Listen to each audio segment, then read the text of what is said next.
Resign. Kalau enggak. Yuk, resign. Kayaknya mereka lagi berpikir. Oke, Kak James. Apa Kak James? Janganlah kita jemu-jemu berbuat baik. Karena apabila sudah datang waktunya, kita akan menuai jika kita tidak menjadi lemah. Galatia 6 ayat 9. Yes, betul banget. Luar biasa. Haleluya. Keren. Betul ya tadi ya. Oke, betul ya jawabannya ya. Iya. Next. Oke, selanjutnya. Ini pasti banyak yang tahu nih ya. Ini kalau ada air, jadi darah, katak, nyamuk, lalat, apa itu? Kuburan. Sapinya bobo. Tulang. Jangan bukan tulang. Dan tulangnya nggak ada. Peristiwa apa? 10 tulang. 10 tulang. Yes, oke, Kak saya benar. Yes, benar. Berarti Kak saya. Oke, next. Oke, selanjutnya tebak nama tempat di Alkitab berdasarkan huruf berikut. Ayo, apa? Imajinasi. Enggak loh, Bande. Itu kurang loh. Imajinasi. IKN. Nasi. Bukan nasi. Oke, kita kasih clue aja ya. Kita kasih clue, ini nama gunung. Ya, nama bukit. Nama gunung. Bukit apa gunung? Gunung ya. Gunung. Yes, betul. Wilson. Yes, benar. Oke. Ya. Yes. Slide selanjutnya. Oke, susun huruf acak ini menjadi nama tokoh Alkitab. Oke. Krakatau dong. Udah lewat. Udah lewat soalnya. Ini next. Erdogan. Aku kasih clue ya. Erdogan. Gideon. Iya. Gideon. Wilson pintar. Pintar ya. Gideon. Aku duluan jawab loh. Iya, Kak Desi dulu, Kak Desi. Oh, Desi duluan tadi ya. Aku nggak baca. Aku dulu Kak Desi. Udah lah. Kak Desi dulu. Udah. Jangan berantem di sini ya. Next. Temukan nama satu tokoh perjanjian lama di balik kata-kata ini. Ini dia ada Kang Emil. Jangan dong. Siapa tuh? Kalah main. Mikaela. Ini dia ada nama kitab. Induh. Jadi nama kitab. Nama Alkitab. Ayo, ya, nama kitab di perjanjian lama. Perjanjian lama.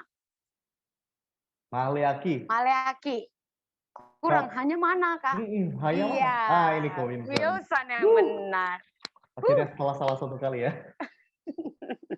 Oke, next. Aku orang kepercayaan Firaun. Istriku bernama Asnat. Pertanyaannya, berapa lama aku hidup di dunia ini? Oke. Berapa lama? Langsung 110 tahun kok Wilson. Benar. Kayaknya si Wilson ini memang betulan harus jadi hamba Tuhan ini. Jadi Bapak Gembala ini ya. Harus ya. Oke, jadi jawaban yang benar. 110 tahun. Iya, 110 tahun. Next. Oke, next. Ini, ayo. Di manakah tokoh Alkitab ini mati? Musa meninggalnya di mana? Di bukit ya? Di bukit. Ayo di mana? Di gunung. Iya, di gunung apa? Gunungnya apa? San Diego. Bukit Hermon. Bukit Hermon. Salah. Salah, masih salah. Bukan Bukit Hermon ya. Oke, kayak ini susah ya. Kita kasih tahu udah lewat 30 detik. Kalau itu nggak begini aja. Enggak. Gunung Merbau. Oke, jawabannya adalah apa, Evon? Gunung Nebo. Iya, Gunung Nebo. Oke, next. Selanjutnya. Gunung Nebo. Oke, siapa penolong yang dijanjikan Yesus kepada murid-muridnya? Ayo, kemarin kita habis Ayo, siapa? Gampang nih ya. Yes. Roh Kudus, betul. Saya, betul. Roh Kudus. Oke. Jaringanku lelet, kata Evon. Oke, next. Siapakah aku? Aku melahirkan anak saat usiaku sudah tua. Allah mengganti namaku. Udah dijawab duluan. Aduh, lucu banget. Makasih ya. Betul ya, Sarah ya. Oke. Nampak kali semangat kali ya. Kita masih ada waktu. Dua soal lagi deh. Iya. 2 soal lagi. Oke. Pada mulanya adalah Firman. Firman itu bersama-sama dengan Allah. Dan Firman itu adalah Allah. Apa nama kitab ini? Paling gampang. Jelas. Kejadian. Desi. Udah benar Yohanes. Yohanes udah betul tadi. Tapi pasal dan ayat Yohanes, iya. Pasal berapa, ayat berapa? Ayat berapa? Yohanes udah benar. Iya, Yohanesnya udah betul. Yohanes sudah benar. Yohanes loh Udah benar. jawabannya. Kok pasal 27? Enggak salah kata ya. Yohanes 1 ayat 1 Wilson, F4. Yohanes Wow. loh. Oke. Oke, udah betul. Yohanes 1 ayat. Udah benar. Soal terakhir Oke. ya. Harta karun, hapus kata ketiga sampai huruf ketujuh dan temukan nama tokoh Alkitab Perjanjian Lama. Betul. Dia Siapa? ada di dalam peristiwa yang Mesir itu. Oh, langsung. Yes. Sarah. That's Betul. right. Kok Ishak? Pandemi ada-ada aja, lari. Mana ada iya. Oke. Masih ada soalnya? Udah. Kita habis time out. Sayang banget nih, habis waktu kita. Sayang banget, oke. Masih ada tuh soalnya banyak. We won't know. Waktu habis. Ya, lain udah kali ya, habis. Lain kali. Bulan depan, next month. Oke. Kalau ingat ya. Iya, kalau ingat. ingat. Seru banget tuh gamesnya tadi, barusan. Tambah lagi. We want more. We want more. We want more. We want more. Jadi, waktu kita. Okay. Jadi kita mau bacain pengumuman ya teman-teman. Oke, ya benar. Pengumuman. Aku jadi ketularan itu loh gara-gara nonton Top Gun. Kayak keren gitu. Oke, pengumuman bulan ini. MGC Indonesia di bulan ini. Yang pertama. Itu. Oke, kita masih menunggu. Kita tunggu sebentar. Ada jeda ya. Ya, jadi buat teman-teman yang baru pertama kali bergabung, bisa langsung klik di link yang disertakan di layar ya, di bit.ly/ONGC-first-time. Jadi langsung ya, ada data-data yang harus diisi. Next, nah ini ya, kita masih mengingatkan untuk mengubah nama perangkat teman-teman semua menjadi format nama _kota. Contohnya ini nih, Monica Bandung gitu. Dan kita nanti setelah firman Tuhan, nanti kita ada breakout room ya teman-teman ya. Jadi jangan keluar dulu. Next. Oke, kami dari seluruh OMGs Indonesia mengucapkan selamat ulang tahun buat teman-teman kita ya. Yang ulang tahun di bulan kemarin sampai bulan ini. Kami mengucapkan selamat ulang tahun, panjang umur, sehat selalu, dan Tuhan Yesus memberkati. Happy birthday. Happy birthday. Oke, bergabunglah teman-teman yang masih belum bergabung. Ayo bergabunglah bersama-sama dengan kami di mini Zoom. Mini Zoom kelompok kecil ya. Itu udah ada hari Senin, Selasa, Rabu, dan Kamis. Linknya ada juga ya, nanti dikasih. Tinggal minta aja. Oke, next. Nih, yuk teman-teman yang rindu untuk melayani bareng-bareng, bisa langsung ya scan barcode bisa juga ke link yang disertakan di layar https. Dan kita ada pengumuman buat teman-teman semuanya di tanggal 19 Juli itu kita ada volunteer appreciation night dan only volunteers aja ya, jam 7 malam ya, hanya untuk volunteer ya, hanya untuk volunteer saja. Oke, kita juga di OMGC ada C2B, Care to be Blessing. Ayo kita sama-sama memberi, karena dari kita, untuk kita, dan untuk teman-teman semuanya yang membutuhkan ya. Hanya 25.000 per bulan kita sisihkan berkat kita untuk semua orang. Ini untuk semua sosial ya, untuk misi kita ulang tahun dan untuk pembicara gitu ya, untuk love gift ya, untuk membuat mendukung segala sesuatunya. Oke, next.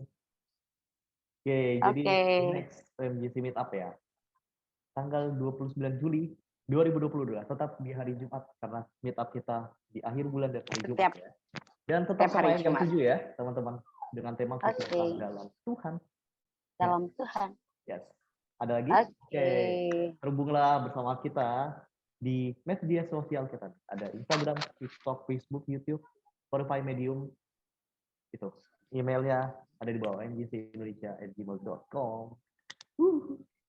Oke, pengumumannya sudah habis.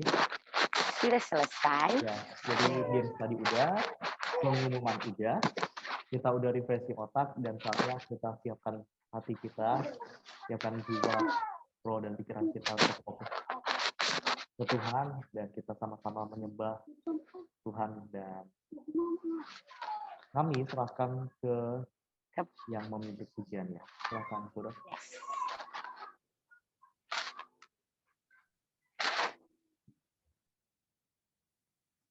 Yuk teman-teman semua, kita siapin hati kita untuk memuji dan menyembah Tuhan. Kayaknya kita foto dulu deh ya. Gimana? Oh iya, kita foto dulu yuk. Iya, On lupa. cam yuk. On cam ya, on cam. On cam, Yang belum yuk. on On cam, cam, on cam. silakan on cam. On cam. Ayo Evon, Posisi yang terbaik. Bang Pose dan posisi Lupri, yang terbaik. Pande, Wilson, Leon. Yuk, Ya, ayo Risma, teman-teman. ada Risma juga. On cam semua yuk. Kita Yuk. biar sama-sama foto. Ada Bang Toar juga, yuk on cam yuk. Biar kita foto dulu, ya kan? Yes. Baru biar bisa upload ke media sosial. Biar bisa upload foto. Yes. Oke, gimana? Mungkin dia. Sudah semua? Mulmet, udah siap ya? Next year ya. Oke, kita foto. 1, 2, 3.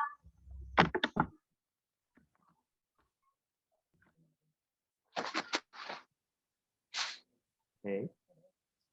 Udah? Oke, deh. Udah selesai berarti ya, Mulmet ya? Cuman satu. Lagi dong. Sekali lagi dong. Lagi dong, masa cuma satu? Boleh sekali lagi yuk. Ayo. Yuk, 1, 2, 3. Oke. Terima kasih. Oke. Ya, Terima kita kasih. sama-sama menyembah Tuhan yuk. Yuk teman-teman semua, kita siapin hati kita untuk memuji Tuhan.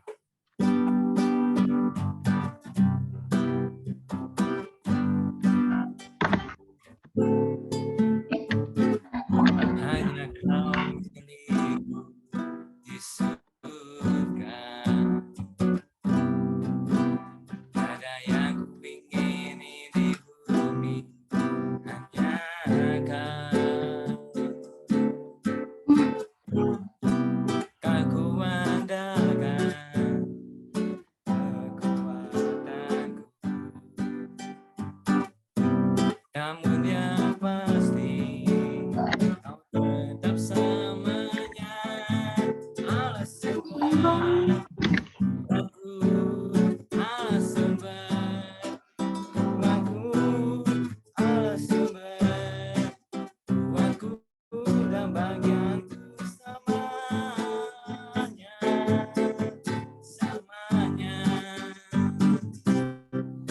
Yuk kita kembali naikkan pujian dari awal. Sama katakan, hanya Kau milikku di surga. Ada yang kuingini di bumi, hanya Kau. Tak kuandalkan kekuatanku. Namun yang pasti Kau tetap selamanya Allah sembah kuatku, Allah sembah kuatku, Allah sembah kuatku dan bagianku selamanya.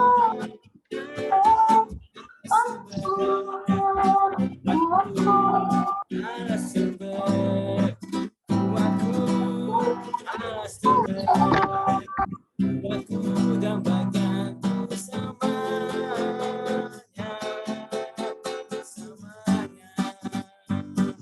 Yuk sekali lagi dari awal. Hanya Kau milikku, hanya Kau milikku di surga. Tiada yang kuingini di bumi, hanya Kau. Tak kuandalkan kekuatanku. Namun yang pasti Kau tetap selamanya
siapkan hati untuk masuk ke dalam hadirat Tuhan lagi.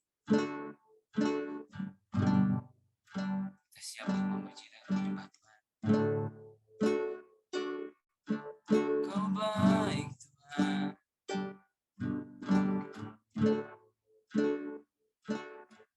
Kau sungguh baik.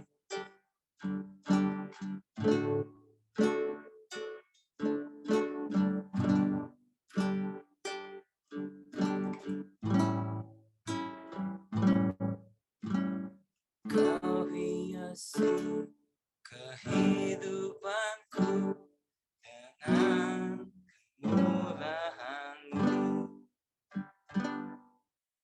Kau rancangkan masa depanku penuh dengan harapan.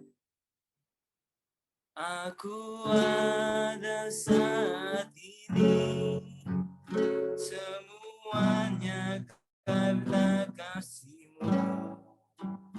Aku hidup hari ini semua berkat kemurahan-Mu. Terima kasih Yesus, Engkau sangat baik, amat baik bagiku. Kau baik Tuhan,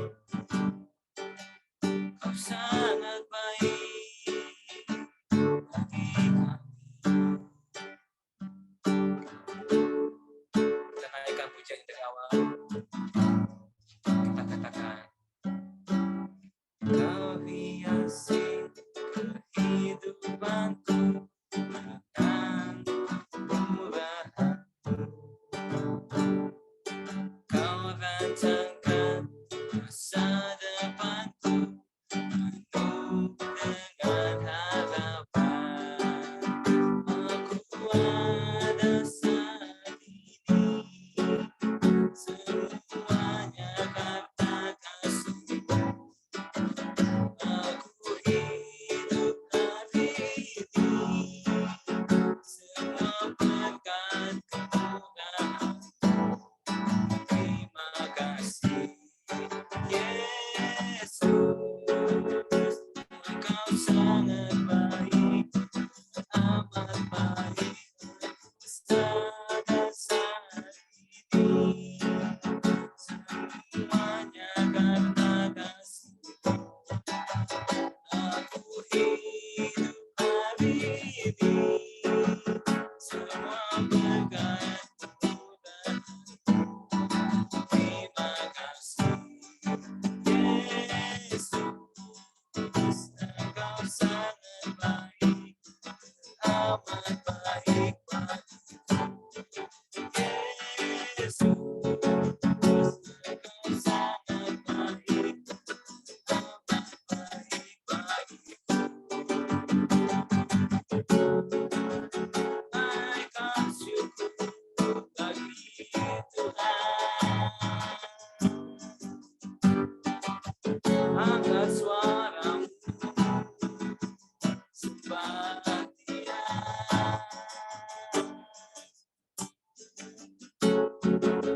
Sebab Dia baik. Sebab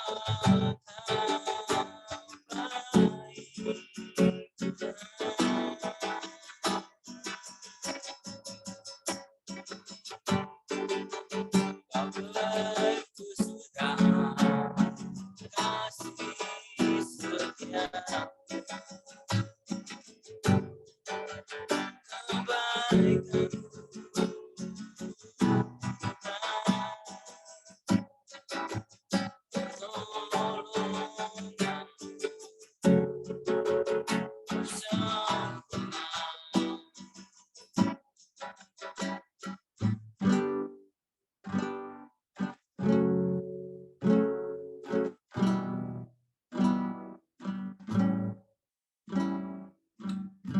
Kami bersyukur.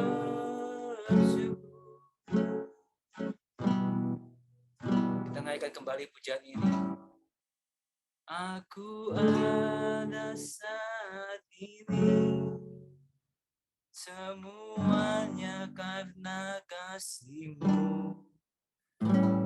Aku hidup hari ini, semua berkat kemurahan-Mu.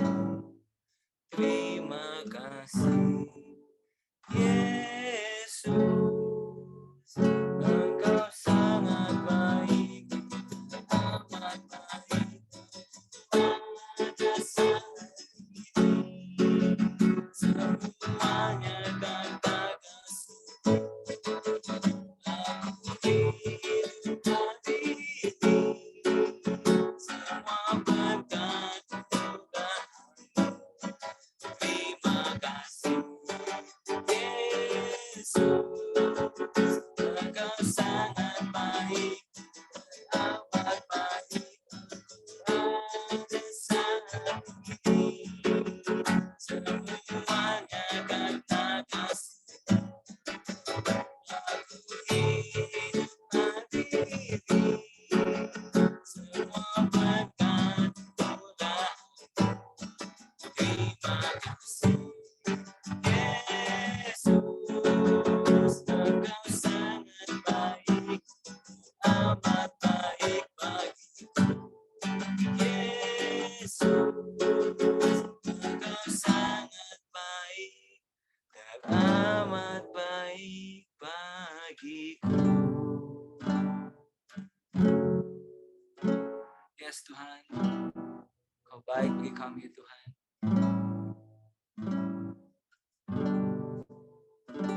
Inilah puja syukur kami ya Bapa. Kau menaikkan di hadapan-Mu ya Tuhan. Ucap syukur buat setiap kebaikan-Mu ya Tuhan. Kami ada saat ini semuanya semata-mata karena kasih-Mu ya Tuhan. Bukan kuat dan gagah kami, tapi pemeliharaan-Mu sempurna buat kami ya Tuhan.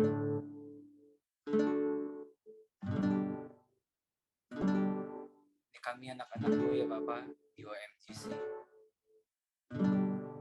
Bicara kepada kami ya Tuhan. Sampaikan apa yang menjadi isi hati-Mu buat kami semua.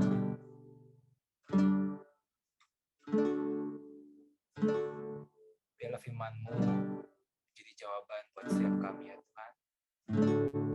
Yang lemah kembali dikuatkan. Berjalan bersama-Mu ya Tuhan. Terima kasih ya Bapak. Kami serahkan pemberitaan firman ke tangan-Mu ya Tuhan. Juga untuk kelanjutan acaranya sampai pada akhirnya. Kami percaya Tuhan yang bekerja menjamah setiap kami. Terima kasih Tuhan Yesus. Dalam nama Tuhan Yesus berdoa. Kami siap. Kami percaya sama-sama katakan amin.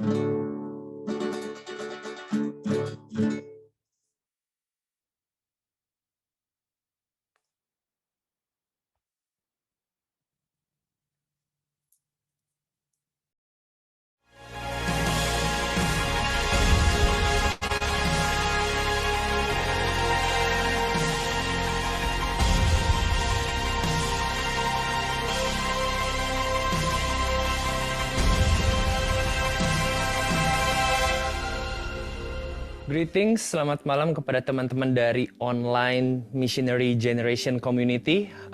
Perkenalkan sebelumnya, nama saya adalah Philemon Karis. And I'm so happy tonight bisa berada di tengah-tengah teman-teman dari OMGC. Boleh saya singkat ya, supaya nggak terlalu panjang. Saya sungguh senang bisa ada di tengah-tengah teman-teman semua, suatu kehormatan. Dan saya, Philemon, banyak melayani di Gereja FGF Bandung. Sehari-harinya saya banyak pelayanan bersama dengan teman-teman dari Next Gen juga sebenarnya. So you are my people sebenarnya. Saya sering kali meluangkan waktu bersama banyak dari teman-teman dari youth, dari college students, dan bahkan juga dari teman-teman yang sama yang adults juga. So I'm so happy malam hari ini bisa ada di tengah-tengah teman-teman. Namun sebelumnya mungkin saya perlu meminta maaf. I'm so sorry, mungkin saya tidak bisa ada bersama-sama secara live langsung bersama-sama dengan teman-teman OMGC karena ada perubahan jadwal yang cukup mendadak, hal yang cukup signifikan sehingga mengharuskan saya untuk hadir di gereja. pada malam hari ini. Oleh sebab itu saya tidak bisa join bersama-sama di dalam Zoom. Tetapi I'm so happy dan hopefully nanti di lain kesempatan kita bisa bertemu secara langsung. Hopefully kita bisa kenal satu dengan yang lainnya. If you want to know about me, salah satu hal yang saya suka lakukan ketika di waktu-waktu luang adalah bermain basket. So I don't know if there's any of you who likes to play basketball, you are my guy. Boleh mungkin angkat tangannya gitu ya di kolom-kolom chat. Siapa tahu mungkin kita bisa memiliki kesempatan untuk bermain bersama.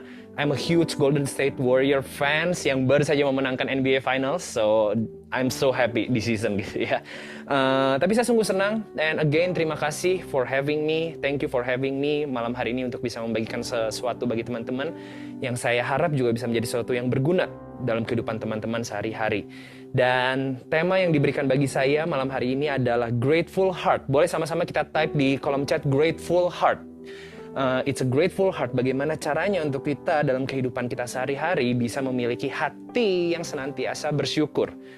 Dan kalau teman-teman seperti saya, mungkin seringkali ketika saya mendengar kata grateful heart, saya merasa bahwa bagi kita sulit untuk bisa selalu memiliki hati yang bersyukur karena kondisi kita tidaklah selalu baik. Betul ya teman-teman ya? Mungkin teman-teman juga mengalami bahwa terkadang kita ada dalam suatu kondisi yang baik, kadang kita ada dalam suatu kondisi yang tidak baik. Satu tahun yang lalu atau mungkin sekitar 2 tahun yang lalu, ketika di tengah-tengah musim COVID, saya memiliki seorang teman yang kita sudah kenal cukup lama, namun ketika pada musim COVID tersebut, tiba-tiba dalam suatu hari saya harus mendengar sebuah kabar buruk yang mengatakan bahwa ibu dari teman saya ini yang baru saja kehilangan ayahnya, namun ibu dari teman saya ini kemudian dinyatakan meninggal dunia karena penyakit COVID dan karena lain-lain dan karena efek-efek dari penyakit tersebut. Dan seperti yang teman-teman tahu, pada masa-masa tersebut bahkan dia tidak diizinkan untuk bertemu dengan ibunya dan bahkan tidak diizinkan untuk mengubur ibunya karena penyakit COVID tersebut. Dan ketika saya mendengar berita tersebut, jujur sekali saya ingin memberikan suatu encouragement kepada teman saya, but I'm out of words. Saya juga nggak tahu saya harus ngomong apa, karena kalau saya di posisi dia, itu merupakan suatu hal yang sangat-sangat sulit. Boro-boro kita ngomongin mengenai bersyukur. I'm totally out of words. Sehingga pada akhirnya yang saya katakan pada dia melalui chat, karena kita juga tidak bisa bertemu pada saat itu, hanyalah I'm praying for you. I know it's miserable. And hopefully God will give you peace. That's all. Saya nggak bisa ajak dia untuk tiba-tiba, ayo dong bersyukur, Tuhan pasti tahu yang terbaik. Trust me, ketika mungkin teman-teman ada dalam kondisi tersebut, semua hal-hal tersebut akan terasa seperti omong kosong. Tuhan tahu yang terbaik. Mungkin kita tidak bisa merasakan hal tersebut. Dan mungkin saya mengatakan hal ini, mungkin ada dari beberapa dari teman-teman juga yang mengalaminya. Mungkin di musim-musim COVID yang baru saja kita lalui, ada dari teman-teman yang mungkin perlu atau mungkin harus ditinggalkan oleh orang-orang yang dikasihi. I'm so sorry for you. Atau bahkan mungkin ada yang kondisi ekonominya terganggu, ada yang mungkin yang kegiatan sekolahnya terganggu. Tapi yang ingin saya katakan di sini adalah bahwa to have a grateful heart merupakan sebuah tantangan untuk kita bisa selalu memiliki grateful heart. Mengapa? Karena kondisi kita tidak selalu baik. Betul ya teman-teman ya? Nah, malam hari ini saya mau ajak teman-teman untuk kita bisa sama-sama melihat bagian firman Tuhan, untuk kita bisa belajar dari sebuah kisah seseorang yang juga sedang mengalami hal yang tidak baik dalam musim kehidupannya. Saya mau ajak teman-teman untuk kita bisa sama-sama melihat dalam firman Tuhan kisah dari seorang tokoh firman Tuhan yang bernama Naomi. Dan hopefully malam hari ini kita bisa melihat apa yang dikatakan firman Tuhan dan kita bisa belajar bagaimana caranya kita bisa memperoleh joy atau bahkan bisa memperoleh gratefulness meskipun kita sedang berada di tengah-tengah kondisi yang tidak enak. Saya mau bacakan bagi teman-teman ya ayat firman Tuhan yang diambil dari Rut pasal yang pertama. Mungkin you can open your Bible, mungkin dari Bible apps dan everything. Saya mau bacakan dari kepada teman-teman mulai dari Rut pasal yang pertama, ayat yang pertama. Dan mungkin banyak dari teman-teman yang sudah tahu kisah ini, namun saya akan tetap bacakan bagi teman-teman. Dikatakan di sini bahwa pada zaman para hakim memerintah, ada kelaparan di tanah Israel. Lalu pergilah seorang dari Bethlehem Yehuda beserta istrinya dan kedua anak laki-lakinya ke daerah Moab untuk menetap di sana sebagai orang asing. Nama orang itu adalah Elimelek, nama istrinya Naomi, dan nama kedua anaknya Mahlon dan Kilion, semuanya orang-orang Efrata dari Bethlehem Yehuda. Dan setelah sampai ke daerah Moab, diamlah mereka di sana. Kemudian matilah Elimelek, suami Naomi. sehingga perempuan itu tertinggal dengan kedua anaknya. That's such a sad story. Keduanya kemudian mengambil perempuan Moab, anak-anaknya mengambil perempuan Moab. Yang pertama bernama Orpa, yang kedua bernama Ruth. Dan mereka diam di situ kira-kira 10 tahun lamanya. So it's a long season. Namun dikatakan di ayat yang kelima, lalu matilah juga keduanya, yakni Mahlon dan Kilion, sehingga perempuan itu kehilangan kedua anaknya dan suaminya. Can you imagine? Kemudian berkemaslah ia dengan kedua menantunya dan ia pulang dari daerah Moab. Sebab di daerah Moab ia mendengar bahwa Tuhan telah memperhatikan umatnya dan memberikan makanan kepada mereka. Mereka mendengar bahwa oh ternyata di hometown kita, di kampung kita, Tuhan sudah memberikan makanan di sana. Dan saya mau loncat ke ayat 18, dikatakan ketika Naomi melihat bahwa Ruth bersikeras untuk ikut bersama-sama dengan dia, berhentilah ia berkata-kata kepadanya. Sebelumnya Naomi bilang, kamu tidak usah ikuti saya, kamu bisa tinggal di negerimu, tapi Ruth bersikeras untuk bisa tetap ikut dengan Naomi. Ayat yang 19, dan berjalanlah keduanya, sampai mereka tiba di Bethlehem. Ketika mereka masuk ke Bethlehem, gemparlah seluruh kota itu karena mereka. Dan perempuan-perempuan berkata, Naomi kah itu? So it's kind of like a celebration ketika mereka datang. Ini merupakan suatu hal yang cukup publik. Orang-orang kemudian melihat, oh Naomi akhirnya pulang. Mungkin mereka excited, mungkin mereka terkejut. Tetapi di ayat yang ke-20, dan ini yang menjadi inti dari pesan saya malam hari ini. Tetapi ia berkata kepada mereka, janganlah sebutkan aku Naomi, yang artinya pleasant, yang artinya menyenangkan, sebutkanlah aku Mara, sebab yang Maha Kuasa telah melakukan banyak yang pahit kepadaku. Dengan tangan yang penuh aku pergi, tetapi dengan tangan yang kosong Tuhan memulangkan aku. Mengapakah kamu menyebutkan aku Naomi? Karena Tuhan telah naik saksi menentang aku dan yang Maha Kuasa telah mendatangkan malapetaka kepadaku. Kita bisa melihat di dalam kisah hidup Naomi bahwa dia berubah dari yang tadinya pleasant, dari yang tadinya mungkin dia dikenal sebagai orang yang menyenangkan, tapi ketika dia pulang setelah dia mengalami musim yang sulit, dia menjadi orang yang pahit, bitter. And hopefully kalau ada dari teman-teman juga yang pada saat ini mungkin sedang mengalami sebuah kepahitan, I pray supaya firman Tuhan ini bisa berbicara secara pribadi bagi teman-teman semua, and you can found the gratefulness and even the joy di tengah-tengah musim yang mungkin sulit bagi teman-teman. Mari kita berdoa bersama-sama sebelum kita masuk lebih dalam. Bapak, kami bersyukur Tuhan untuk malam hari ini, untuk anugerah-Mu, untuk kesempatan di mana kami bisa kembali berfellowship bersama-sama, walaupun secara online kami bisa kembali berkomunitas bersama-sama Tuhan.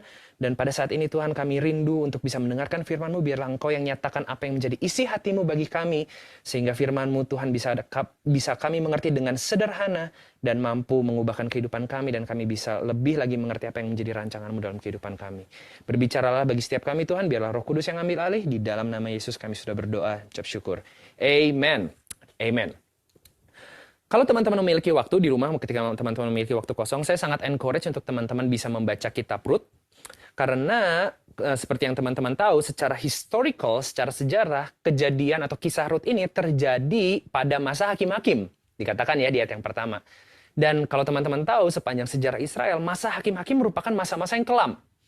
Sepertinya Tuhan tidak ada di situ, sepertinya tidak ada mujizat di situ, Tuhan tidak berbicara apa-apa, atau bahkan ada begitu banyak musibah yang terjadi. So it's a hard season, tetapi ada kisah Rut di tengah-tengah masa-masa tersebut yang kemudian bahkan dimasukkan ke dalam firman Tuhan untuk menunjukkan kepada kita bahwa meskipun masa-masa yang kita lewati adalah masa-masa yang kelam, Tuhan tetap bekerja. Dan pekerjaan Tuhan tidak selalu ada dalam skala yang besar, tidak selalu berbicara mengenai bagaimana Tuhan menyelamatkan sebuah bangsa Israel dan memimpin mereka keluar. Tidak, tetapi pekerjaan Tuhan pun bisa nyata dalam hal-hal yang kecil. Hanya dalam kisah sebuah keluarga, yaitu adalah keluarga Naomi sendiri. So, it reminds us bahwa Tuhan tidak hanya bekerja dalam skala yang besar, tapi Tuhan juga peduli dengan hal-hal yang kecil dalam kehidupan kita. Dan saya mau bacakan bagi teman-teman, dikatakan di sini di Rut pasal pertama, ayat yang pertama, bahwa pergilah seorang dari Bethlehem Yehuda beserta istrinya dan kedua anak-anak lakinya ke daerah Moab untuk menetap di sana sebagai orang asing karena ada kelaparan di situ. Dan mungkin secara sekilas mungkin kita berpikir bahwa ya it's a normal thing to do karena mungkin ada kelaparan, ya sudah mereka pindah untuk bisa survive, untuk bisa mendapatkan makanan dan untuk bisa bertahan hidup. Tetapi kalau kita lihat dalam peta perjalanan mereka, dan saya akan tunjukkan di sini, kita melihat bahwa perpindahan atau migrasi yang mereka lakukan bukanlah sebuah migrasi yang biasa-biasa saja. Karena kita bisa lihat peta di sini, inilah perjalanan Naomi ketika dia pindah dari Bethlehem, pergi bahkan menyeberangi sungai Yordan kembali menuju ke tanah Moab. Ketika sebelumnya Yosua, kita dalam kitab Yosua memimpin bangsa Israel dengan gagah berani untuk bisa pergi dari luar tanah Kanaan, menyeberangi sungai Yordan dan kemudian masuk ke dalam tanah Kanaan. Ini yang merupakan jadi alur perjalanannya Yosua, tetapi yang Naomi lakukan adalah pindah dari dalam tanah Kanaan, menyeberangi kembali sungai Yordan dan menetap di bangsa asing. So it's again the storyline of God sebenarnya. Ini sedang melawan dengan apa yang Tuhan rancangkan bagi umatnya. Tuhan seringkali bilang dalam firman Tuhan, kita seringkali baca bahwa dia berulang-ulang kali mengatakan pada bangsa Israel untuk mereka agar tidak hidup bersama, agar tidak menyembah, atau bahkan tidak menikah dengan bangsa-bangsa asing. Tapi ini yang Naomi lakukan. Ketika Tuhan sudah menetapkan mereka di tanah Kanaan, dia pindah keluar untuk kemudian menetap bersama dengan bangsa-bangsa asing. Dan kita tahu, Tuhan dengan gagah berani, Tuhan dengan luar biasa memimpin bangsa Israel masuk ke dalam tanah Kanaan untuk kemudian mengerjakan tanah Kanaan tersebut sehingga tanah tersebut bisa menjadi mission base untuk bangsa Israel untuk mengabarkan Injil tentang Tuhan kepada bangsa-bangsa asing. Tetapi instead of mengerjakan tanah tersebut, Naomi memutuskan untuk pindah keluar dan menetap di tanah Moab. Dan ketika dia berpindah itulah mulai musim yang sangat menyusahkan bagi kehidupan dia dan bagi keluarganya dia alami. Sehingga poin saya yang pertama pada malam hari ini, saya mau mengatakan bahwa kalau kita ingin dalam musim-musim kita yang mungkin sulit, mungkin musim-musim yang tidak mudah bagi kita, saya mau katakan bagi teman-teman malam hari ini bahwa joy is found in the destiny of God. Kita dapat menemukan sukacita ketika kita ada dalam rancangan atau dalam roadmap yang sudah Tuhan rancangkan dalam kehidupan kita, dalam takdir yang sudah Tuhan berikan dalam kehidupan kita. Dan mungkin teman-teman di sini berkata bahwa bukankah ada kelaparan? Dan bukankah di dalam bagian firman Tuhan yang lain juga dikatakan bahwa Yusuf karena kelaparan dia memindahkan seluruh keluarganya ke tanah Mesir. Itu boleh-boleh aja tuh. Seperti tidak terjadi apa-apa bagi mereka. Betul, tetapi yang menjadi pertanyaan di sini adalah apakah Tuhan memerintahkan Naomi untuk pindah atau tidak? Karena dalam kisah Yusuf, Tuhan memerintahkan Yusuf untuk membawa seluruh keluarganya kemudian keluar dari tanah Kanaan dan tinggal di Mesir karena kelaparan. Tapi pada hal ini, pada kisah Naomi tidak tertulis bahwa Tuhan menyuruh mereka untuk pindah. Tuhan menetapkan mereka di dalam tanah Kanaan. Karena dikatakan, saya mau bacakan di kitab Ulangan dalam terjemahan bahasa Inggris pasal yang 11 ayat yang ke-13 dan 14. Dikatakan di sini bahwa so if you faithfully obey the commands I'm giving you today, to love the Lord your God and to serve him with all your heart and with all your soul, then I will send rain to your land in its season. Jadi kunci untuk mereka bertahan di dalam tanah yang penuh dengan kelaparan tersebut sebenarnya bukan dengan keluar dari dari tanah Kanaan dan pindah ke bangsa lain. Yang harusnya mereka lakukan adalah mulai dengar firman Tuhan, mulai taati kembali Tuhan, mulai kasihi Tuhan, dan kemudian Tuhan yang akan mengirimkan hujan di situ. Dan bahkan buktinya kalau kita baca dalam kitab Rut, dikatakan di situ bahwa Boas, seseorang yang tinggal di Bethlehem, tetap bisa menjadi orang yang kaya meskipun dia stay di situ. Sehingga saya juga mau katakan bahwa joy is found in the destiny of God. Yang menjadi pesan bagi kita adalah don't leave the place where God put you in, work on it. Kalau Tuhan sudah tempatkan teman-teman dalam suatu tempat tertentu sesuai dengan rencana dia, sesuai dengan perizinan dia, jangan tinggalkan tempat tersebut kalau dia tidak suruh, tetapi kerjakan tempat tersebut. Dan place of God ini bisa berbicara mengenai banyak hal dalam kehidupan kita. Place of God bisa berarti keluarga di mana Tuhan tempatkan kita berada. Your family is the place of God where God put you in. Kalau memang ada konflik di situ, kalau mungkin mengalami musim-musim yang tidak enak dalam keluarga, jangan tinggalkan keluarga tersebut, work on it. Usahakan keluarga tersebut. Dan mungkin place of God bisa berbicara mengenai pernikahan dari saudara-saudara yang sudah menikah. Kalau misalkan setelah menikah mungkin ada hal-hal konflik yang terjadi dalam rumah tangga dan lain-lainnya, don't leave the place where God put you in, work on it, kerjakan itu. Mungkin harus kembali meluangkan waktu, berinvestasi untuk menjalin komunikasi dan lain-lain sebagainya. Berbicara mengenai pekerjaan teman-teman yang mungkin sudah bekerja. Kalau memang Tuhan sudah izinkan untuk Anda berada dalam pekerjaan Anda, sebelum Tuhan suruh Anda untuk pindah, don't leave the place, work on it. Kerjakan hal tersebut. Bisa juga berbicara mengenai kuliah teman-teman. Atau bahkan ini juga dapat berbicara mengenai pelayanan di mana teman-teman sekarang sedang aktif. Ada konflik dalam pelayanan, don't leave the place where God put you in, work on it. Kerjakan hal tersebut. Sehingga saya mau katakan di sini bahwa betul ada saatnya untuk kita harus pindah, tetapi yang menjadi pertanyaan apakah Tuhan memerintahkan kita untuk pindah atau tidak. Saya mendapatkan kesempatan untuk bisa meluangkan waktu selama kurang lebih 1 tahun untuk bisa mengalami sebuah studi di Amerika Serikat, di US gitu ya. Dan ketika saya ada di sana, salah satu tempat yang sangat turisti atau salah satu tempat yang banyak dikunjungi oleh berbagai turis, dekat dengan kota di mana saya tinggal di Portland, Oregon, itu merupakan suatu tempat yang dinamakan Redwood Park, Taman Pohon Redwood. Dan mengapa pohon-pohon redwood ini menjadi suatu objek yang sangat diminati oleh banyak turis? Pohon ini menjadi objek yang diminati karena pohon redwood ini memiliki batang pohon yang sangat-sangat besar dan tingginya sangat-sangat tinggi. Sehingga teman-teman bisa lihat di gambarnya tersebut, bahkan sebuah mobil pun bisa ada di bawah pohon redwood tersebut. So it's a huge tree.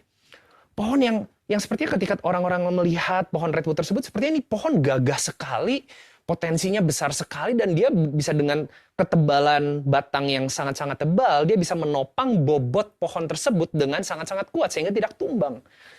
Nah, namun ada suatu riset yang menarik mengenai pohon redwood ini.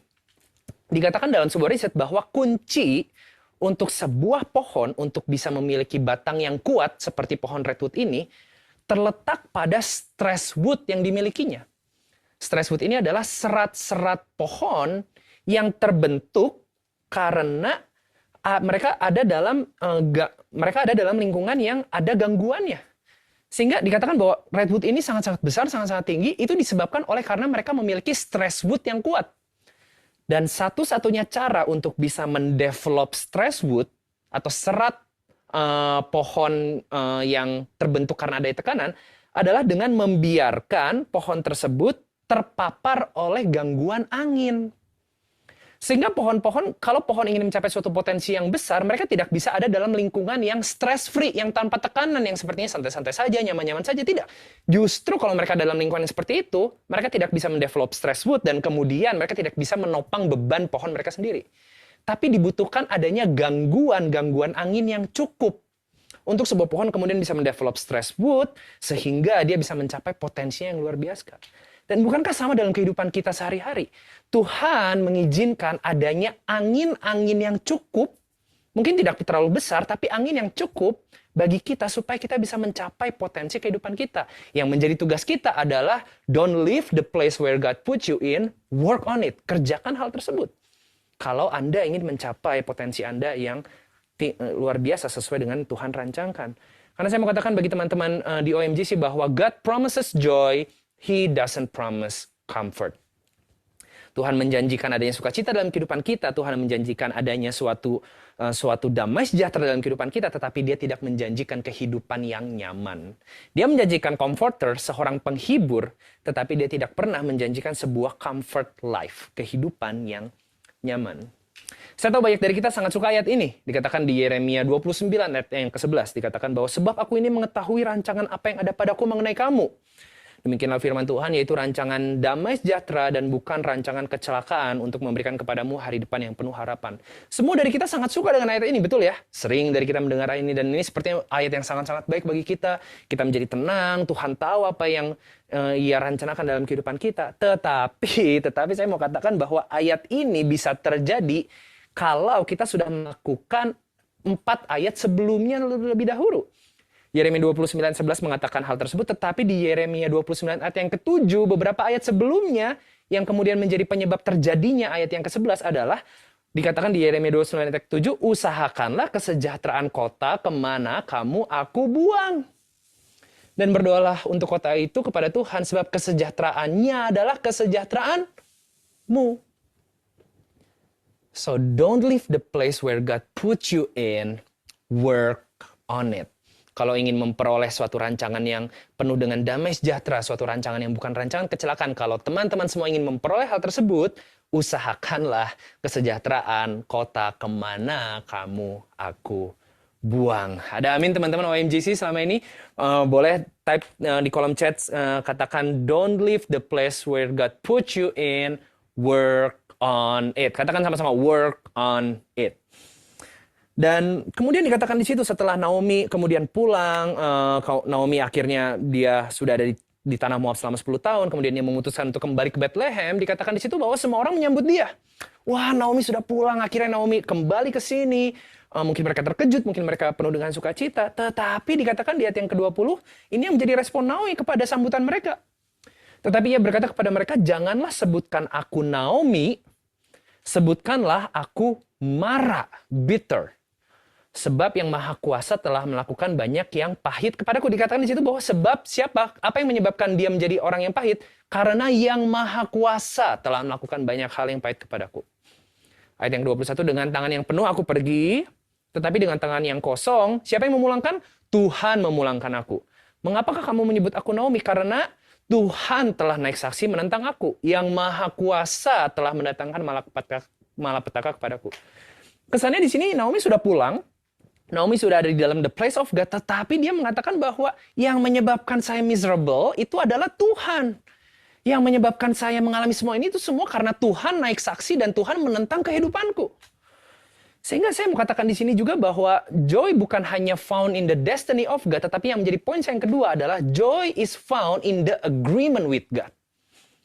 Bukan hanya kita perlu ada di dalam rancangan dan rencana kehidupan yang sudah Tuhan berikan dalam kehidupan kita, kita juga perlu untuk bisa setuju dengan Tuhan, dengan kehendak Tuhan.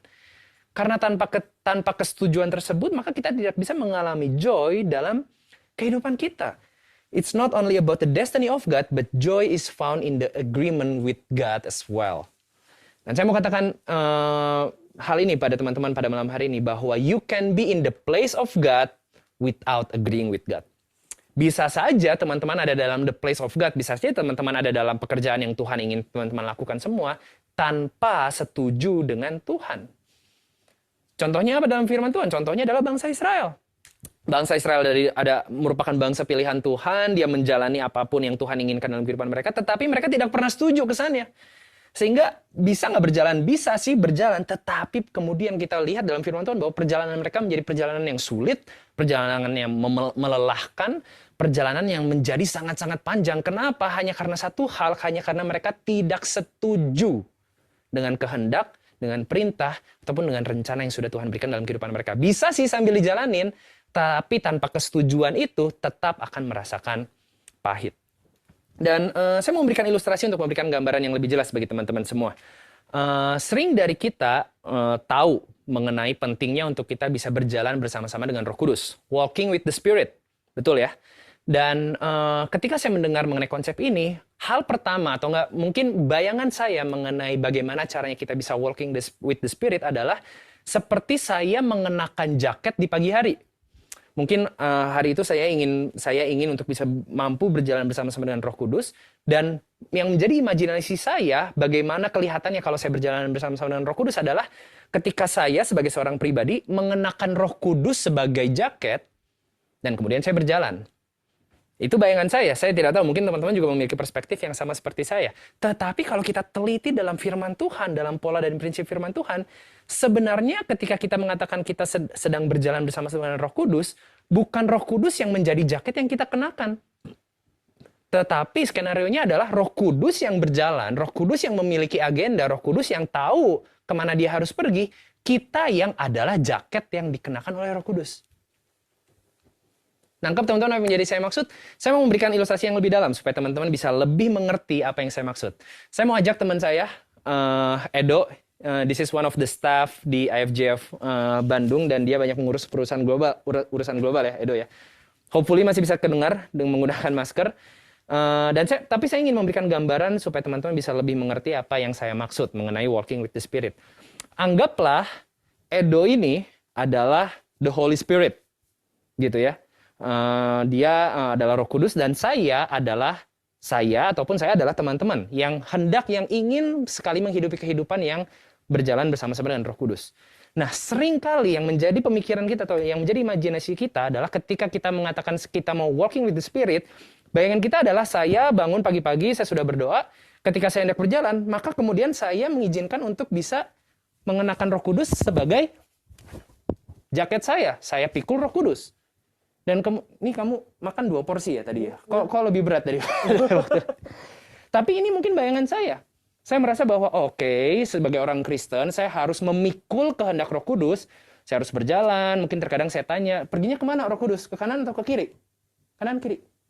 Kanan, kiri? Terus aja. Oh, terus aja, terus aja. Mungkin kadang saya nggak setuju, tapi kan ke kanan lebih enak, enggak ya? Terus aja ya? Ya, Terus aja, oh ya udah deh, jalan deh, terus aja. Mungkin untuk perlahan-lahan, awal-awalnya mungkin ringan, saya bisa dikasih nasihat yang baik, tetapi lama-kelamaan berat juga ya. Karena sepertinya saya harus pegang kendali, saya harus selalu tanya Roh Kudus. Saya mungkin terkadang nggak setuju dengan Roh Kudus, saya mengambil langkah. Dan kalaupun ternyata terjadi apa-apa, terjadi salah jalan, kesannya saya yang salah, mungkin saya yang kurang dengar Roh Kudus, dan lama-kelamaan sepertinya kehidupan kekristenan menjadi kehidupan yang memiliki beban tambahan. Karena saya harus pikul kehidupan ini. I have to carry this life, I have to carry the Holy Spirit. Kok kesannya ada tambahan yang lebih dalam kehidupan saya? Karena ini yang menjadi konsep saya walking with the Spirit. Turun dulu. Lumayan berat juga ternyata. Tetapi saya mau katakan bahwa itu bukan konsep berjalan bersama dengan Roh Kudus seperti yang firman Tuhan katakan. Bisa sih kita melakukan hal tersebut, tetapi jadinya kehidupan kita menjadi lebih berat. Terasa berat. Kenapa? Karena kita merasa bahwa kita yang masih pegang kendali, apapun yang terjadi adalah tanggung jawab saya. Kalau ada apa-apa, mungkin karena saya yang kurang dengar Roh Kudus, mungkin karena saya yang kurang taat dengan Roh Kudus, dan lain-lain sebagainya. Tetapi sebenarnya kalau kita lihat dalam firman Tuhan, yang terjadi walking with the Spirit bukan saya yang memikul Roh Kudus, tetapi sebenarnya Roh Kudus yang sudah punya rencana, saya yang ikut dengan rencananya dia. Nah, kalau gini kan lebih ringan ya teman-teman ya. It's easy, I can do this all day kalau kata Captain America. Karena kenapa? Karena saya tahu Roh Kudus yang pegang kendali, Roh Kudus yang punya agenda, kehidupan saya bukan milik saya lagi. Yang perlu saya lakukan adalah sepenuhnya taat dengan Roh Kudus. Cukup lakukan apa yang menjadi bagian saya saja. Dan kalaupun terjadi apa-apa dalam perjalanan, saya tahu bahwa Roh Kudus masih memegang kendali. And that is walking with the Spirit. Dan kehidupan kita menjadi lebih ringan when you give it all to the Holy Spirit. Oke, saya turun. Kasihan kamu juga. Oke, boleh kasih tepuk tangan buat Edo. Thank you, Edo. So that is walking with the Spirit. Bukan kita yang pegang kendali, tetapi the Spirit yang pegang kendali dalam kehidupan kita. Dan itu akan menyebabkan kehidupan kita menjadi ringan. Karena saya mau katakan bagi teman-teman pada malam hari ini bahwa the Holy Spirit is not our assistant. We are His assistant. Let God be God. Biarkan Tuhan menjadi Tuhan dalam kehidupanmu. Serahkan seluruhnya. Bukan kita yang pegang kendali dan Roh Kudus yang ngikut sama kita dan Roh Kudus yang membantu kita, yang dia yang kasih nasihat kepada kita. Tidak. Dia yang pegang kendali, kita yang ikut dengan dia dan serahkan seluruhnya kepada dia. When you agree with the Spirit, that is when you find joy. Ketika itulah teman-teman bisa menemukan sukacita. Dan saya tahu bahwa di masa-masa COVID ini, agreeing with God bukanlah suatu hal yang mudah. Betul ya? Karena kita tidak tahu apa yang terjadi, kita tidak tahu mengapa ini terjadi, kenapa kehendak Tuhan tetap seperti ini, berbeda dengan apa yang kita maksud, berbeda dengan apa yang kita pikirkan. Naomi pun butuh waktu, mungkin itu merupakan hal-hal yang sangat manusiawi. Agreeing with God bukanlah hal yang mudah. Tapi saya mau katakan bahwa you cannot have full rest in life unless you have full trust in Him. Kalau teman-teman ingin benar-benar memiliki kehidupan yang full of rest, damai sejahtera, tahu apa yang terjadi, tenang dalam menghadapi segala sesuatunya, meskipun ada dalam masa-masa yang sulit, you need to have a full trust in Him. Saya mungkin yang jadi pertanyaan bagi kita semua pada malam hari ini adalah, apakah ada hal-hal dalam kehidupan kita yang mungkin pada saat ini perlu untuk kita serahkan sepenuhnya ke dalam tangan Tuhan. Dan kita mungkin ditantang untuk bisa setuju dengan apa yang Ia ingin berikan dalam kehidupan kita. Bisa jadi hal-hal ini merupakan hal-hal berkaitan dengan pekerjaan kita. Biarkan Dia ada dalam pekerjaan kita. Bisa jadi hal ini merupakan hal-hal yang berkaitan dengan kuliah kita, studi kita. Biarkan Dia yang ada di situ dan biarlah kita yang lakukan bagian kita dan serahkan seluruhnya kepada tangan Tuhan. But we need to be agree with God. Untuk bisa melakukan terus apa yang menjadi bagian kita, taat dengan firman Tuhan. Dan mungkin banyak dari teman-teman masih berusia muda. Dan saya tahu dalam pelayanan Next Gen, ketika saya bertemu dengan teman-teman kuliah ataupun teman-teman yang ada dalam bangku sekolah SMA gitu ya. Banyak dari kita mungkin mempertanyakan mengenai panggilan hidup. Wah, apa yang menjadi calling saya, apa yang menjadi panggilan saya, apa yang Tuhan ingin saya lakukan 10, 20, 30 tahun nanti. Sepertinya kita harus tahu sekarang, karena kalau tidak, sepertinya kita sedang tidak melakukan kehidupan kita yang sepenuhnya.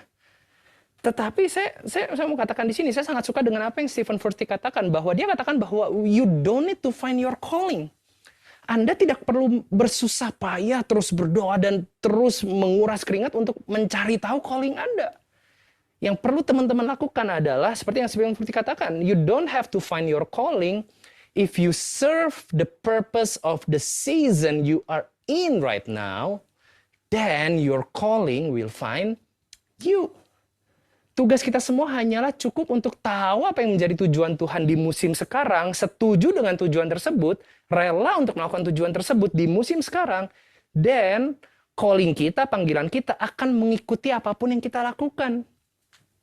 So you don't have to worry about all of these things, menjadikan semua pemikiran ini menjadi sebuah burden dalam kehidupan. Enggak. Yang perlu teman-teman lakukan hanyalah cukup setuju dengan the purpose of the season you are in right now. Lakukan itu, setuju dengan itu. Dan disitulah panggilan hidup teman-teman akan menemukan teman-teman sendiri. Tidak perlu dicari kemana-mana. But I think we need to learn to agree with God. Karena bukanlah suatu hal yang mudah, tetapi there is joy in that. Ada sukacita di dalam hal tersebut yang bisa kita syukuri bersama-sama. Dan kemudian banyak dari teman-teman mungkin yang tahu mengenai kisah Ruth setelah akhirnya dan kisah Naomi. Kemudian setelah Naomi kembali ke kota Bethlehem, dia berharap untuk bisa hidup dari charity. Ruth banyak memungut jelai-jelai gandum untuk kemudian mereka bisa survive. Dan long story short, kemudian Ruth bertemu dengan Boaz, pasangan hidupnya. Ada mungkin Ruth yang sedang mencari Boaz malam hari ini. Ruth kemudian bertemu dengan Boaz, dan kemudian karena hal tersebut, Boaz menebus Ruth, dan kemudian mereka melahirkan seorang anak laki-laki. Yang which is pada zaman itu merupakan a great news and a great blessings bagi semua kaum perempuan, baik itu janda maupun baik itu dalam posisi Naomi sebagai seorang mertua. Dan kita tiba di Ruth pasal yang keempat. Saya mau bacakan bagi teman-teman sebagai poin saya yang terakhir pada malam hari ini. Di Ruth pasal yang keempat, ayat yang 14 dan 15. Saya mau katakan di sini bahwa sebab itu perempuan-perempuan berkata kepada Naomi, terpujilah Tuhan yang telah rela menolong engkau pada hari ini dengan seorang penebus. Termasyurlah kiranya nama anak itu di Israel. Praise God, terjadi sebuah penebusan bagi engkau pada hari ini. Tapi di ayat yang ke-15 ini yang menjadi poin saya. Dikatakan di sini bahwa dan dialah yang akan menyegarkan jiwamu dan memelihara engkau pada waktu rambutmu telah putih. Sebab menantumu, your daughter-in-law, yang mengasihi engkau telah melahirkannya. Dan ini yang menjadi statement saya pada malam hari ini. Perempuan yang lebih berharga bagimu dari 7 anak laki-laki. That's a powerful statement. Karena untuk teman-teman perlu tahu bahwa pada zaman itu, seorang janda bukan hanya dipandang rendah di sekitar di masyarakat, tetapi tanpa hadirnya suami ataupun anak, tanpa adanya figur laki-laki dalam sebuah keluarga, ataupun tanpa adanya figur laki-laki dalam kehidupan seorang janda, maka janda tersebut dapat berakhir di dalam perbudakan ataupun dapat berakhir di dalam hal-hal yang lebih buruk. Karena tidak ada yang mempertahankan dia. Tidak ada yang bisa menjadi seorang pelindung bagi janda tersebut. Dan itulah kehidupan yang sedang Naomi ikuti. Sehingga mungkin pada saat itu dia bisa berkata bahwa ketika Ruth memaksa untuk bisa ikut dalam perjalanan Naomi bisa berkata, mungkin Naomi berpikir bahwa yang saya butuhkan bukanlah seorang figur wanita. I need a male figure yang bisa melindungi saya. Karena saya sekarang janda. Tidak ada yang melindungi saya.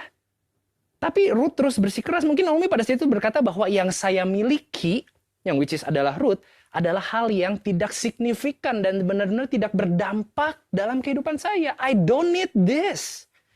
Tapi saya sangat suka dengan apa yang dikatakan di Rut 4 ayat 15. Dikatakan bahwa perempuan itu justru setelah semuanya terjadi, Naomi mungkin sebelumnya tidak tahu, tapi dikatakan bahwa perempuan itu lebih berharga bagimu daripada 7 anak laki-laki. Karena melalui Rut, akhirnya dilahirkan seorang anak, dan anak itu menjadi garis keturunan dari Raja Daud, dan kemudian Naomi pun ada dalam garis keturunan dari lahirnya Yesus Kristus yang adalah juru selamat kita. Perempuan itu lebih berharga bagimu daripada 7 anak laki-laki. Dan poin terakhir yang saya ingin katakan bagi teman-teman semua, saya mau mengatakan bahwa bukan hanya joy is found in the destiny of God, bukan hanya joy is found in the agreement with God, tetapi joy is also found in the things that you have right now. Mungkin ada besar kemungkinan sukacita dapat kita temukan dalam hal-hal yang ada di tangan kita yang mungkin bagi kita terlihat tidak signifikan dan tidak bisa berdampak apapun dalam kehidupan kita. Karena saya mau katakan bahwa mungkin banyak dari kita berdoa untuk Tuhan, saya ingin berhasil, saya ingin sukses, saya ingin bisa melakukan hal ini, saya ingin bisa berdampak bagi orang lain, saya ingin bisa menjadi berkat bagi banyak orang. Dan kita meminta hal yang besar, betul ya, ketika kita berdoa kita tidak meminta hal yang kecil, kita mungkin memiliki mimpi yang besar dan kita minta itu semua kepada Tuhan. Dan kemudian Tuhan dengan sangat senang, Tuhan iya betul, saya ingin kamu berhasil, saya ingin kamu sukses. Dan kemudian Tuhan memberikan hal ini. Oke, kamu minta hal yang besar, oke, aku akan berikan hal yang besar kepadamu. Ini aku akan berikan. Dan yang Dia berikan adalah benih yang kemudian ketika kita terima, mungkin kita protes. Tuhan, kenapa kecil sekali yang diberikan?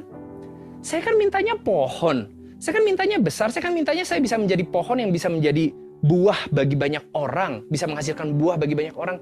Kenapa yang diberikan kecil? Saya mau katakan kepada teman-teman bahwa kita menyembah Tuhan yang tidak terikat oleh waktu. Dia bisa melihat masa depan. Dia melihat biji yang Dia berikan kepada tangan kita sebagai sebuah pohon. Dia tidak terikat oleh waktu. Kita terbatas oleh waktu. Kita melihatnya ini biji. Tetapi yang Dia lihat dari hal yang kecil ini adalah sebuah hal yang besar kalau kita kerjakan dan kalau kita syukuri dan kalau kita setia untuk melakukan hal yang mungkin pada saat ini kecil, tetapi Tuhan sudah melihat hal ini sangat-sangat besar. Dan mungkin Dia berkata bahwa ini tuh besar banget. Ini adalah jawaban doamu. I give you a big things. Tuhan tidak terikat oleh waktu. Kita yang terikat oleh waktu. Tapi saya harap malam hari ini kita semua bisa disadarkan bahwa joy is found in the things that you have right now. Apa yang ada di tanganmu pada saat ini. Apakah itu pekerjaanmu, apakah itu keluargamu, apakah itu pernikahanmu, apakah itu pelayanan yang sedang kau dipercayakan. Karena saya mau katakan bahwa God does not give insignificant things. Kalau Tuhan izinkan benih ini ada dalam tanganmu, maka hal tersebut adalah hal yang besar yang mungkin Tuhan sudah lihat, kita mungkin belum lihat, selama kita mengerjakannya dan setia pada hal-hal yang Ia percayakan dalam tangan kita. Because gratefulness, kita berbicara mengenai gratefulness, saya mau katakan bahwa gratefulness it's shown in your faithfulness. Rasa bersyukurmu akan terlihat oleh banyak orang melalui kesetiaanmu dalam mengerjakan apapun yang ada di dalam tangan teman-teman. So I hope 3 poin yang saya sampaikan malam hari ini bisa menjadi berkat bagi semua teman-teman. Saya tahu bahwa we will be grateful. Kita akan merasa bersyukur kalau kita tahu nilai dari sebuah barang. Betul ya? Kalau kita tahu bahwa nilai dari HP ini sangat-sangat tinggi, mungkin kita akan bersyukur ketika kita diberikan HP tersebut. Tapi malam hari ini saya mau ajak teman-teman untuk kita bisa sama-sama melihat bahwa the destiny of God, the agreement with God, and the things that He put in our hands juga memiliki value yang sangat-sangat tinggi. And let's be grateful for that. Jangan kita menjadi orang yang hanya bersyukur karena sebuah musim. Tapi saya mau tutup dengan ini sebagai kesimpulan saya. Tapi marilah kita menjadi orang-orang yang mampu melihat nilai yang besar di dalam the purpose of God, di dalam the destiny of God, di dalam the agreement with God, dan juga di dalam the things that He put in our hands yang mungkin terlihat kecil, tapi ayo mari kita bisa mampu menggunakan kacamata Tuhan dan melihat nilai yang besar dari the destiny, the agreement, and the things that He put in our hands in our life. Mari teman-teman OMGC kita bisa menjadi pribadi-pribadi yang bersyukur, pribadi-pribadi yang mampu melihat hal-hal, mampu melihat nilai terlepas dari apa yang terlihat. Tapi kita bisa mampu benar-benar tahu apa yang menjadi firman Tuhan dan kita bisa mengerti apa yang Tuhan nilai dalam the destiny of God, dalam our agreement with God, dan dalam hal-hal yang ada di tangan kita. Amen. And I hope all of the sharing bisa memberkati semua teman-teman. Hopefully suatu saat nanti kita bisa bertemu and I can be in touch with teman-teman semua yang ada di OMGC. Tapi mari kita tutup sharing pada malam hari dengan doa. Dan biarlah firman Tuhan terus berbicara secara pribadi bagi teman-teman semua. Mari kita tutup dalam doa. Bapa, kami bersyukur Tuhan, Karena malam hari ini kami diingatkan bahwa ada nilai yang sungguh besar di dalam the destiny of God dan di dalam the agreement with God dan juga di dalam hal-hal yang Kau izinkan untuk bisa kami lakukan dan untuk bisa kami kerjakan dalam kehidupan kami. Bantu kami Tuhan untuk kami bisa mensyukuri segala hal tersebut terlepas dari apa yang mungkin kami alami, terlepas dari musim yang harus kami lewati karena kami tahu Tuhan segala sesuatunya terjadi untuk kebaikan dan tidak ada satupun yang terjadi di luar dari kehendak-Mu. Dan kami tahu Tuhan bahwa kami menyembah Allah yang baik, Allah yang setia, Allah yang paling tahu apa yang terbaik dalam kehidupan kami. Bantu kami Tuhan untuk bisa melihat hal tersebut sehingga kami bisa menjadi pribadi-pribadi yang terus bersyukur terlepas dari apapun yang terjadi dalam kehidupan kami, terlepas dari musim apapun yang kami lewati. Bantu kami Tuhan untuk kami bisa menjadi pribadi-pribadi yang terus bersyukur, mensyukuri segala sesuatunya, dan rasa syukur tersebut bisa menjadi berkat bagi banyak orang di sekitar kami. Bersyukur Tuhan, biarlah Engkau yang terus tuntun kehidupan kami. We want to give our lives to you. In Jesus' name we pray. Amen. Amen. Thank you so much OMGC. I hope that bless you and see you next time.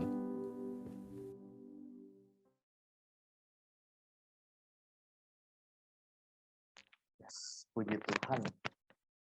Firman Tuhan tadi memberkati kita banget ya. Benar-benar kayak kita bahkan sering nggak tahu gitu ya rencana-rencana Tuhan. Dan yang tadi katanya kita awalnya mulus-mulus aja rasanya enjoy, tiba-tiba kok berat ya. Kayak wow. Itu harus yang belum kita bersyukur ya, kita harus apa ya, kayak berserah pada rencana-rencana Tuhan. Buat dari Karut gimana? Oh, suaraku kurang besar ya? Iya, suaranya kecil tadi Pak. Oke. Saya ulangin ya. Jadi bersyukur banget ya tadi ya kita bisa dengerin firman Tuhan yang sangat memberkati sekali.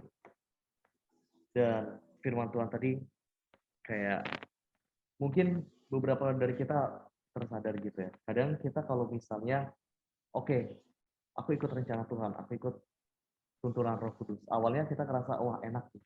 Lama-lama mulai kok kayak berat, apa aku ikut kehendakku aja ya. Itu benar-benar jujur aku sendiri kayak tersadar gitu. Oh iya ya, selama ini banyak banget rencana-rencana Tuhan gitu loh, kayak kadang aku ngikut, kadang juga wah kayak aku harus cari jalan sendiri gitu. Yang aku rasa berat gitu sih. Kalau dari Karut sendiri ya. Oke, nah